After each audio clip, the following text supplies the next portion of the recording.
Abbas, എന്താണ് മൊത്തത്തിൽ ഇപ്പോൾ ഗൾഫ് രാജ്യങ്ങളിലെ ഒരു സാഹചര്യം? ഏതെങ്കിലും തരത്തിൽ സംഘർഷത്തിന് അയവ് വന്നിട്ടുണ്ടോ? നമുക്ക് പ്രതീക്ഷയ്ക്ക് എന്തെങ്കിലും വകയുണ്ടോ? ഒപ്പം ഈ യുദ്ധം അവസാനിപ്പിക്കാനുള്ള ചർച്ചകളൊക്കെ ഏത് രീതിയിലാണ് രാജ്യങ്ങളുടെ ഭാഗത്തു നിന്നുണ്ടാവുന്നത്?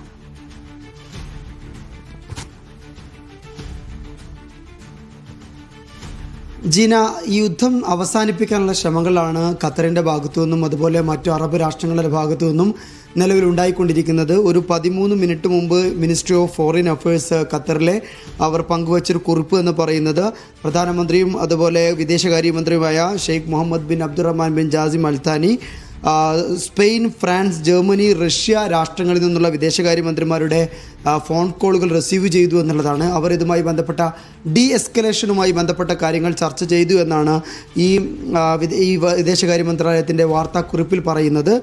ഇത് വളരെ അതുപോലെ തന്നെ തൊട്ടു മുമ്പ് പുറത്തിറക്കിയ ഒരു വാർത്താക്കുറിപ്പിൽ ഏകദേശം 20 മിനിറ്റ് മുമ്പ് പുറത്തിറക്കിയ വാർത്താക്കുറിപ്പിൽ പറയുന്നത് European Union high representative of European Union for foreign അഫയേഴ്സിലെ ഖാജ കല്ലാസുമായി പ്രധാനമന്ത്രി ഫോൺ വഴി സംഭാഷണം നടത്തി എന്നുള്ളതാണ്. അതുപോലെ ഇതുമായി ബന്ധപ്പെട്ട നിരവധി ലബനീസ് പ്രധാനമന്ത്രി, അതുപോലെ ജോർദാൻ വിദേശകാര്യമന്ത്രി, തുർക്കി വിദേശകാര്യമന്ത്രി, ഇങ്ങനെ അതുപോലെ മധ്യേഷ്യയിലെ GCC രാജ്യങ്ങളുടെ കുവൈറ്റ് അടക്കമുള്ള, സൗദി അറേബ്യ അടക്കമുള്ള, UAE അടക്കമുള്ള, ബഹ്റൈൻ അടക്കമുള്ള വിദേശകാര്യമന്ത്രിമാരുമായി ഖത്തർ വിദേശകാര്യമന്ത്രിയും അതുപോലെ പ്രധാനമന്ത്രിയുമായ Sheikh Mohammed bin Abdulrahman bin Jassim Al Thani നടത്തിയ നിരന്തരമായ സംസാരങ്ങളെക്കുറിച്ചാണ്, ചർച്ചകളെക്കുറിച്ചാണ്. അഥവാ എത്രയും വേഗത്തിൽ ഈ ഒരു വിഷയം, ഈ ഒരു പ്രശ്നം, ഈ ഒരു സംഘർഷം അവസാനിപ്പിക്കേണ്ടതുണ്ട്. അത് ഗൾഫിനെ ഏത് തരത്തിലാണ് ബാധിക്കുക എന്ന് നമ്മൾ പറയേണ്ട ആവശ്യമില്ല. കാരണം നമ്മെ സംബന്ധിച്ചിടത്തോളം, ഇന്ത്യക്കാരെ സംബന്ധിച്ചിടത്തോളം, മലയാളികളെ സംബന്ധിച്ചിടത്തോളം, അന്താരാഷ്ട്ര സമൂഹത്തെ സംബന്ധിച്ചിടത്തോളം പല രാജ്യങ്ങളുടെയും ഒരു സാമ്പത്തിക നട്ടെല്ലാണ് ഈ രാജ്യം എന്ന് പറയുന്നത്.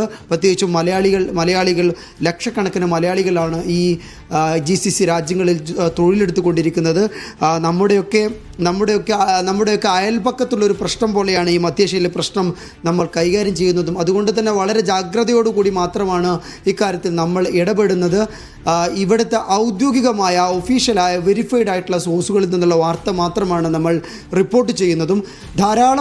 ധാരാളം മെസ്സേജുകൾ എൻ്റെ മൊബൈൽ ഫോണിലേക്ക് വരുന്നുണ്ട്, ചിത്രങ്ങൾ വരുന്നുണ്ട്, അതുപോലെ വീഡിയോകൾ വരുന്നുണ്ട്. ഇതൊക്കെ നമ്മൾ പലതവണ ഉറപ്പാക്കിയ ശേഷവും ഇവിടുത്തെ ഒഫീഷ്യൽ ന്യൂസ് ഏജൻസികൾ ഒക്കെ അന്താരാഷ്ട്ര മാധ്യമങ്ങളൊക്കെ റിപ്പോർട്ട് ചെയ്തതിനു ശേഷം മാത്രമാണ് നമ്മൾ എയർ ചെയ്യുന്നത്. അഥവാ ഇതിൽ മനസ്സിലാക്കേണ്ട സംഗതി, AI കാലത്താണ് നമ്മൾ ജീവിക്കുന്നത്. അങ്ങനെ പരിഭ്രാന്തപ്പെടുത്തുന്ന ഒരുപാട്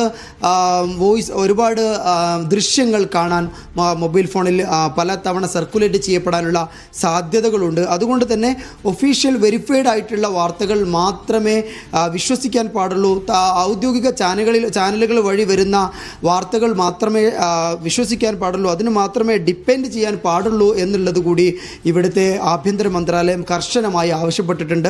അല്ലാതെ ആളുകളെ പാനിക്കാക്കുന്ന തരത്തിലുള്ള, പരിഭ്രാന്തരാക്കുന്ന തരത്തിലുള്ള ഒരു തരത്തിലുള്ള സന്ദേശങ്ങളും പങ്കുവെക്കരുത് എന്ന് കർശനമായ നിർദ്ദേശം നൽകിയിട്ടുണ്ട്. അത് വളരെ പ്രധാനവുമാണ്. കാരണം ഈ ഒരു ഘട്ടത്തിൽ ആളുകൾ നമ്മളിൽ നിന്ന് റെസ്പോൺസിബിൾ ആയിട്ടുള്ള, ഉത്തരവാദിത്വപൂർണ്ണമായ ഒരു ഇടപെടലാണ് പ്രതീക്ഷിക്കുന്നത്. ഈ ഖത്തറിനെ സംബന്ധിച്ച് പറയുകയാണെങ്കിൽ ഇന്ന് രാവിലെ മുതൽ തന്നെ ഇവിടെ ആക്രമണങ്ങൾ ഉണ്ടായിട്ടുണ്ട്. ഈ ആക്രമണങ്ങളിൽ ഒന്നുപോലും ഇവിടുത്തെ മണ്ണിൽ പതിച്ചിട്ടില്ല എന്നതുകൂടി നമ്മൾ ഇതോടുകൂടി എടുത്തു പറയണം. ഇവിടുത്തെ എയർ ഡിഫൻസ് സംവിധാനം ഇറാനിയൻ മിസൈലുകളെ മുഴുവൻ ഇൻ്റർസെപ്റ്റ് ചെയ്ത ഒരു കാഴ്ചയാണ് ഇന്ന് പകലിലും ഇന്ന് രാത്രിയിലും നമ്മൾ കണ്ടത്. അതുമാത്രമല്ല, അത്രമാത്രം സ്ട്രോങ് ആണ് ഈ ഖത്തറിൻ്റെ എയർ ഡിഫൻസ് സിസ്റ്റം എന്ന് വെളിവാക്കുന്നത് കൂടിയായിരുന്നു ഈ ഇൻ്റർസെപ്ഷനുകൾ എന്നുകൂടി എടുത്തു പറയേണ്ടതുണ്ട്. അതോടൊപ്പം തന്നെയാണ് നമ്മൾ മനസ്സിലാക്കേണ്ടത്, ഇവിടെ ഇൻ്റർസെപ്റ്റ് ചെയ്ത മിസൈലുകളുടെ അവശിഷ്ടങ്ങൾ താഴെ കിടക്കുന്നുണ്ട്. അതിനടുത്തേക്ക് പോകരുത് എന്നും അതിന് സ്പർശിക്കരുത് എന്നൊക്കെ സർക്കാർ ഔദ്യോഗികമായി തന്നെ അറിയിച്ചിട്ടുണ്ട്. അത് എല്ലാവരും പാലിക്കേണ്ടതാണ്. കർശനമായി തന്നെ അക്കാര്യത്തിൽ ജാഗ്രത പാലിക്കേണ്ടതാണ് എന്നുകൂടി ഓർമ്മപ്പെടുത്തുകയാണ്. ഇതോടൊപ്പം പറയാനുള്ളൊരു കാര്യം, ഇവിടുത്തെ വാണിജ്യ മന്ത്രാലയവും ബന്ധപ്പെട്ട അനുബന്ധ വകുപ്പുകളുമൊക്കെ ജനങ്ങളുടെയും പ്രവാസികളുടെയും അതുപോലെ ഇവിടുത്തെ പൗരന്മാരുടെയും സുരക്ഷയ്ക്ക് ആവശ്യമായ മുൻകരുതലുകൾ സ്വീകരിച്ചിട്ടുണ്ട് എന്നുള്ളതും ഇവിടുത്തെ അവശ്യ സാധനങ്ങൾ അടക്കമുള്ള മേഖലകളിൽ വളരെ ഫലപ്രദമായ ഇടപെടലുകൾ നടത്തിയിട്ടുണ്ട് എന്നുള്ളതുമാണ്. ഇവിടെ 33 ഔട്ട്ലെറ്റുകൾ 24 മണിക്കൂറും പ്രവർത്തിക്കുമെന്ന് ഖത്തർ വാണിജ്യ മന്ത്രാലയം കുറച്ച് മുമ്പ് ഒരു വാർത്താക്കുറിപ്പിൽ ഔദ്യോഗിക ട്വിറ്റർ അടക്കമുള്ള ഇൻസ്റ്റഗ്രാം അടക്കമുള്ള സമൂഹ മാധ്യമ അക്കൗണ്ടുകളിൽ വ്യക്തമാക്കിയിരുന്നു. അഥവാ ആവശ്യമായ ഭക്ഷണം അതുപോലെ അവശ്യ സാധനങ്ങൾക്ക് ആവശ്യമായ സ്റ്റോക്ക് ഈ രാജ്യത്തുണ്ട്. അതിൽ യാതൊരു തരത്തിലുള്ള പരിഭ്രാന്തി വേണ്ട. ആരും പരിഭ്രമിച്ച് ഇതിനൊന്ന് വാങ്ങിക്കൂട്ടേണ്ട സിറ്റുവേഷൻ നിലവിലില്ല. ആവശ്യമായ സ്റ്റോക്ക് ഈ രാജ്യത്ത് തന്നെ ഉണ്ട് എന്നാണ് വാണിജ്യ മന്ത്രാലയം വ്യക്തമാക്കിയിട്ടുള്ളത്. ഏതായാലും ആളുകളുടെ ഒരു സുഗമമായ നീക്കുപോക്കുകൾക്ക് അവരുടെ ജീവിത സന്ധാരണത്തിന് വേണ്ടി ഇവിടുത്തെ 33 ഔട്ട്ലെറ്റുകൾ അൽമീറ അടക്കമുള്ള ലുലു ഹൈപ്പർ മാർക്കറ്റ് അടക്കമുള്ള ഈ ഔട്ട്ലെറ്റുകൾ തുറന്ന് പ്രവർത്തിക്കുന്നുണ്ട്. ഏതായാലും അത്തരത്തിലുള്ള ആശങ്കകൾക്കും കാര്യമായിട്ടുള്ള സ്ഥാനമില്ല. ഇതുമായി ബന്ധപ്പെട്ട പ്രധാനപ്പെട്ട ഒരു അപ്ഡേറ്റ് എന്ന് പറയുന്നത് ഈ ഒരു സംഘർഷം ഇതിനൊരു ഡീഎസ്കലേറ്റ് ചെയ്യാനുള്ള ഈ ഖത്തറിൻ്റെ ശ്രമങ്ങൾ നടന്നുകൊണ്ടിരിക്കുന്നു എന്നുള്ളതാണ്. നമുക്ക് ഖത്തറിൻ്റെ ഒരു ആഗോളതലത്തിൽ ഖത്തർ പൊസിഷൻ ചെയ്തത് തന്നെ ഇങ്ങനെ ഒരു മീഡിയേറ്റർ എന്നുള്ള നിലക്കാണ്. ആഗോള തലത്തിലുള്ള സംഘർഷങ്ങൾക്കിടയിലെ ഒരു മധ്യസ്ഥ രാഷ്ട്രം എന്നുള്ള നിലയിൽ ഖത്തറിൻ്റെ പങ്ക്, ഖത്തറിൻ്റെ ഒരു പൊസിഷൻ അടയാളപ്പെടുത്തേണ്ടതാണ്. ഹമാസും ഇസ്രായേലും തമ്മിലുള്ള പ്രശ്നം, അതുപോലെ യുക്രൈനും റഷ്യയും തമ്മിലുള്ള യുദ്ധം, അതുപോലെ ആഫ്രിക്കൻ രാഷ്ട്രങ്ങൾക്കിടയിലെ സിവിൽ വാറുകൾ, ഇവർക്കിടയിലൊക്കെ ഇടപെട്ട് ഫലപ്രദമായ നീക്കം നടത്തി അതിനൊക്കെ സംഘർഷങ്ങളൊക്കെ ലഘൂകരിക്കുകയും അതിന് ആവശ്യമായ പരിഹാരങ്ങൾ കണ്ടെത്തുകയും ചെയ്തു എന്ന ഒരു മേൽവിലാസം കൂടി ഈ രാഷ്ട്രത്തിനുണ്ട്.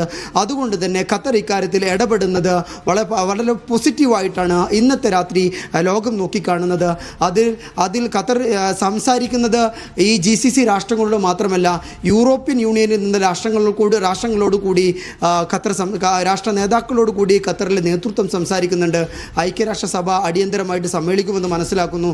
ഏതായാലും ഈ ഒരു പ്രശ്നത്തിന്, ഈ ഒരു സംഘർഷത്തിന് എത്രയും വേഗത്തിൽ പരിഹാരം ഉണ്ടാകണമെന്നുള്ളതാണ് എല്ലാവരുടെയും ആവശ്യം. കാരണം നമുക്ക് മുന്നോട്ട് പോകണമെങ്കിൽ യുദ്ധങ്ങളില്ലാത്ത ലോകമാണല്ലോ നമ്മളെല്ലാവരും ആഗ്രഹിക്കുന്നത്. അതുകൊണ്ട് തന്നെ അതിനു വേണ്ടിയുള്ള ഇടപെടലാണ് ഖത്തർ നടത്തിക്കൊണ്ടിരിക്കുന്നത്. ഖത്തറിൻ്റെ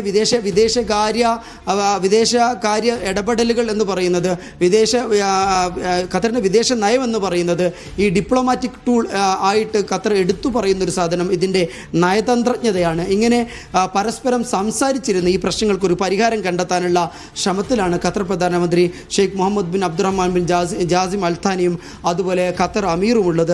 ഖത്തർ അമീറിനെ നിരവധി രാഷ്ട്ര നേതാക്കൾ വിളിക്കുകയും അദ്ദേഹത്തോട് ഈ രാജ്യത്തോട് ഐക്യദാർഢ്യം പ്രഖ്യാപിക്കുകയും ചെയ്തിട്ടുണ്ട്. ഏതായാലും ഖത്തർ അമീറിൻ്റെയും ഖത്തർ പ്രധാനമന്ത്രിയുടെയും ഇത്തരം ഇടപെടലുകൾ വരും ദിവസങ്ങളിൽ, വരും മണിക്കൂറുകളിൽ ഒരു ഫലപ്രദമായ മറ്റൊരു വഴിത്തിരിവിലേക്ക് കൊണ്ടെത്തിക്കുമെന്ന് തന്നെയാണ് നമ്മൾ പ്രതീക്ഷിക്കുന്നത്. യുദ്ധം, ഇവിടെ ഇറാൻ്റെ ആക്രമണങ്ങൾ, ഖത്തർ അടക്കമുള്ള രാഷ്ട്രങ്ങളിലെ ഇറാൻ നടത്തിയ ആക്രമണങ്ങളൊക്കെ രാവിലെ മുതൽ തന്നെ ഉള്ളതാണ്. അതൊരു യാഥാർത്ഥ്യമാണ്. ആ യാഥാർത്ഥ്യം അംഗീകരിക്കുന്നതോടൊപ്പം തന്നെ പരിഭ്രാന്തരാകേണ്ട സാഹചര്യം നിലവിൽ ഖത്തറില്ല എന്നുകൂടി നമ്മൾ മനസ്സിലാക്കണം. കാരണം ഇവിടെ ആളുകളൊക്കെ പല ആവശ്യങ്ങൾക്ക് വേണ്ടി പുറത്തിറങ്ങുന്നുണ്ട്, സഞ്ചരിക്കുന്നുണ്ട്. ഇവിടെ ഇൻ്റർസെപ്റ്റ് ചെയ്യുന്ന മിസൈലുകളുടെ ശബ്ദമുണ്ട് എന്നതൊഴിച്ചാൽ പാനിക്കാകേണ്ട, പരിഭ്രാന്തമാകേണ്ട സാഹചര്യങ്ങൾ നിലവിൽ ഖത്തറിലില്ല. ഇത് ഖത്തറിലുള്ള ആളുകൾക്കൊപ്പം മനസ്സിലാക്കേണ്ടത് എന്താണ് ഇവിടുത്തെ അപ്ഡേറ്റ് എന്ന് മനസ്സിലാക്കാൻ നാട്ടിൽ ഉറക്കം വിളിച്ച് കാത്തിരിക്കുന്ന ഒരുപാട് ആളുകൾ, ബന്ധുക്കളൊക്കെ ഉണ്ട്. അതുകൊണ്ടാണ് നമ്മൾ ഇങ്ങനെ പറയേണ്ടി വരുന്നത്. കാരണം അങ്ങനെ പാനിക്കാകേണ്ട ഒരു സിറ്റുവേഷൻ നിലവിലില്ല. നമ്മളൊക്കെ പല സമയങ്ങളിൽ ഈ ദിവസം തന്നെ പുറത്തു പോയി വന്നവരും അത് പല ആവശ്യങ്ങൾക്കായി പുറത്തിറങ്ങുകയും ആ കാര്യങ്ങളൊക്കെ നിവർത്തിക്കുകയും ചെയ്ത ആളുകളാണ്. ഇവിടെ അങ്ങനെ വലിയ പ്രശ്നങ്ങളില്ല, ആ പരിഭ്രാന്തപ്പെടേണ്ട സാഹചര്യങ്ങളില്ല. എങ്കിൽ ഇന്ന് പകലിൽ നിന്ന് ഇതുവരെ രാത്രി വരെ എത്തുമ്പോൾ നിരവധി തവണ ഇറാൻ മിസൈൽ അയച്ചു എന്നതൊരു വസ്തുതയാണ്. അതിനെ ഇവിടുത്തെ ഖത്തർ ഡിഫൻസ് ഇവിടുത്തെ അത്യന്താധുനികമായ എയർ ഡിഫൻസ് സംവിധാനം കൊണ്ട് തകർക്കുന്ന, നിർവീര്യമാക്കുന്ന ഒരു സിറ്റുവേഷൻ കൂടി ഉണ്ടായിട്ടുണ്ട്. ഏതായാലും ഖത്തർ ഇക്കാര്യത്തിൽ ഒരു എസ്കലേഷന് വേണ്ടിയിട്ടുള്ള കൊണ്ടുപിടിച്ച ത്വരിതഗതിയിലുള്ള നീക്കങ്ങളുമായി മുന്നോട്ട് പോയിക്കൊണ്ടിരിക്കുകയാണ്. അത് ഫലപ്രാപ്തിയിലെത്തുമെന്ന് തന്നെയാണ് നമ്മുടെ പ്രതീക്ഷകൾ. ജീന.